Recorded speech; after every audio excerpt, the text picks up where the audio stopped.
अज़ीज़ तलबा व तालिबात अस्सलामु अलैकुम। पिछले कुछ वीडियोस से हम अरबी ग्रामर की जो बहुत बेसिक चीज़ है उसको जान रहे थे और उसको समझ रहे थे। अब आज का जो वीडियो है उसमें हम अपने दरसी किताब का जो हिस्सा नज़म है, पोइट्री पार्ट है, उसको हम पढ़ना शुरू करेंगे और हम पहली जो नज़म है उसको पढ़ेंगे और समझेंगे। नज़म का जो टाइटल है वो है अल्हम्दुलिल्लाहि ताला।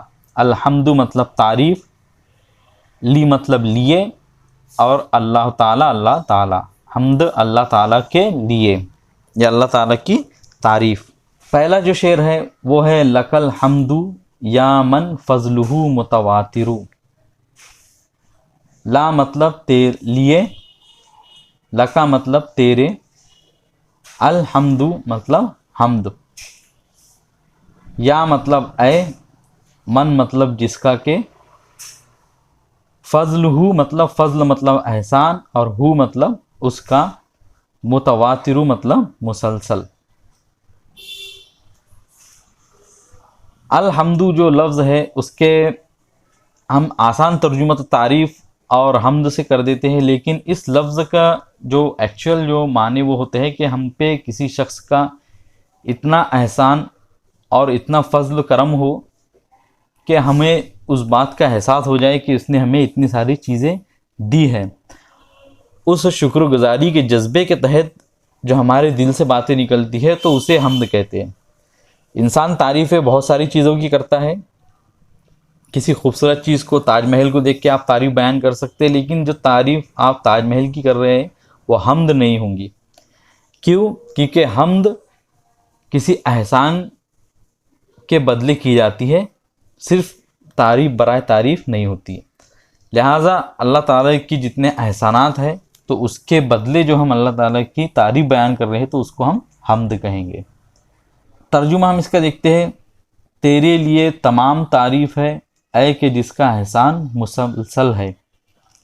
तमाम का जो लफ्ज़ है मैंने इसलिए यहाँ पे लाया क्योंकि अक्सर जो अरबी ज़बान के जो जानकार लोग हैं वो कहते हैं कि जो अल यहाँ पे अल्हम्दु में आता है तो वो उस नौ की या उस नौइयत की या उस किस्म की जितनी चीज़ें हैं तो उस तमाम को उस पर घेर लेता है। यानी अगर हम हम्द पर अलिफ लाम लगा रहे हैं तो इसका मतलब हम्द की जितनी भी किस्में हो सकती है, जितनी भी उसके नौ हो सकती है, अनवा हो सकते हैं, वो तमाम इसमें शामिल हो गई, इस लफ्ज़ में शामिल हो गई। इसलिए मैंने यहाँ पे लिखा कि तमाम तारीफ़ है तेरे लिए ऐ कि जिसका एहसान मुसलसल है। यानी तेरे लिए तारीफ़ है जिसका एहसान हम पे मुसलसल या हर वक्त नाजिल होते जा रहा है। व या मन लहू जूदुन अमीमुन व गामिरुन। वा मतलब और, या मतलब ऐ, मन मतलब जो के, ला मतलब लिए और हु मतलब उसके, जूदुन मतलब सखावत, अमीमुन मतलब आम, वा मतलब और गामिरुन मतलब बहुत ज़्यादा।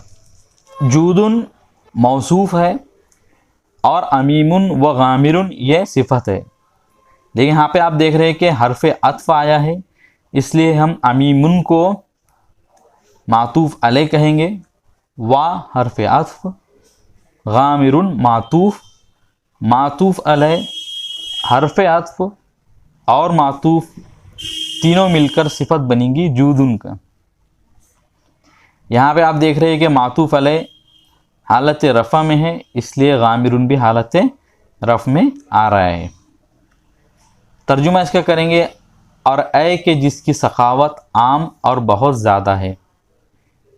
गामिरुन जो लफ्ज़ है इसका तर्जुमा हमने बहुत ज़्यादा से किया, लेकिन ये एक्चुअल में ये पानी के लिए इस्तेमाल, पानी की सिफत बयान की जाती है कि इतना पानी हो कि किसी चीज़ को ढांक ले, किसी चीज़ को कवर कर ले।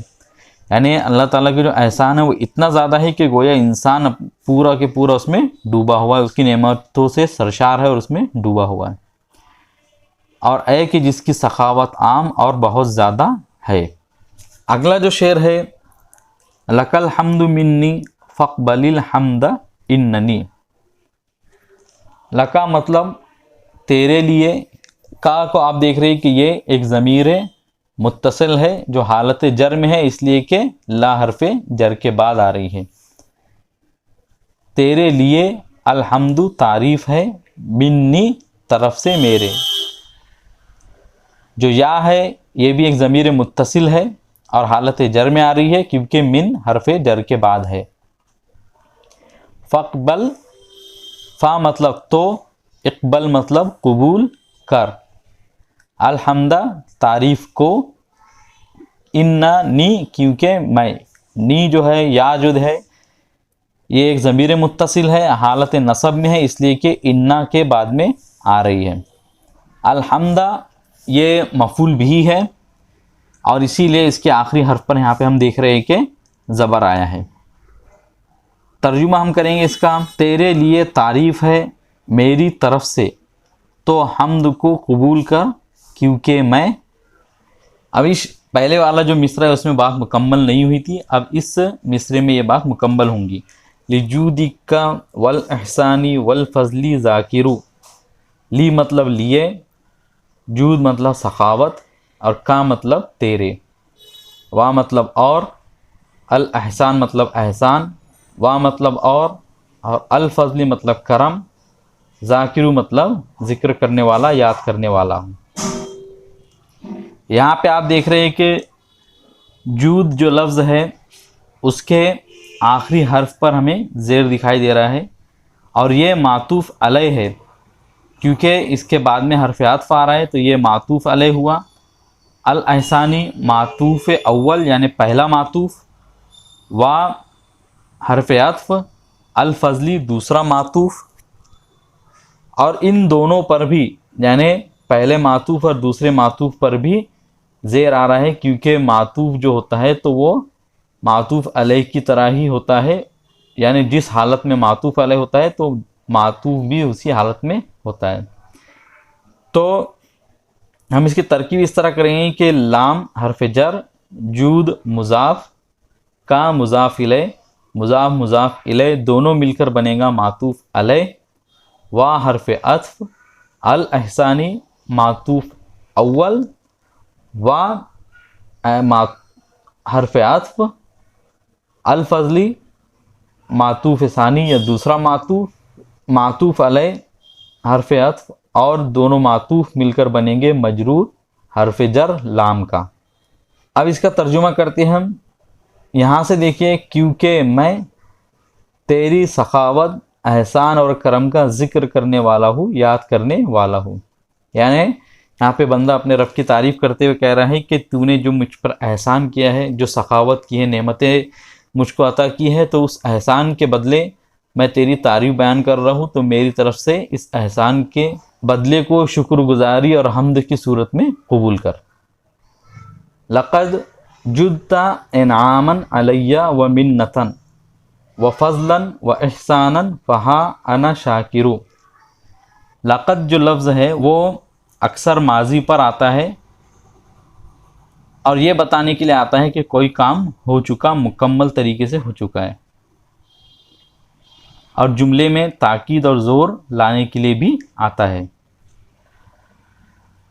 जुत्ता तूने सखावत की, इनामन इनाम की, अलैया पर मेरे, अला एक हर्फ जर है और या मजरूर ज़मीर मुत्तसिल है, अलैया मेरे पर, वा मतलब और, मिन्नतन मतलब नेमत, वा मतलब और, फ़ज़लन मतलब करम, एहसान, वा मतलब और, एहसान मतलब एहसान, फ़ा मतलब तो, हाँ मतलब लो या लीजिए, अना मतलब मैं, शाकिरू मतलब शुक्रगुजार हूँ। पहले जुमले के जो कायदे हैं इसको समझ लेते हैं, उसके बाद इसका आखिरी में हम तर्जुमा कर लेंगे। इनामन जो लफ्ज़ है वो सबसे पहले तो मफूल भी बन रहा है जुद्ता का, इस लफ्ज़ का, कि तूने सखावत की, इनाम की या बारिश की, इनाम की मुझ पर। उसके बाद एक और चीज़ देखिए कि यहाँ पे ये जो है इनाम लफ्ज़ है वो मातूफ़ अलैह है, यानी इस पर इन तमाम अल्फाज को जोड़ा जाएगा, तो ये बन रहा है मातूफ़ अलैह।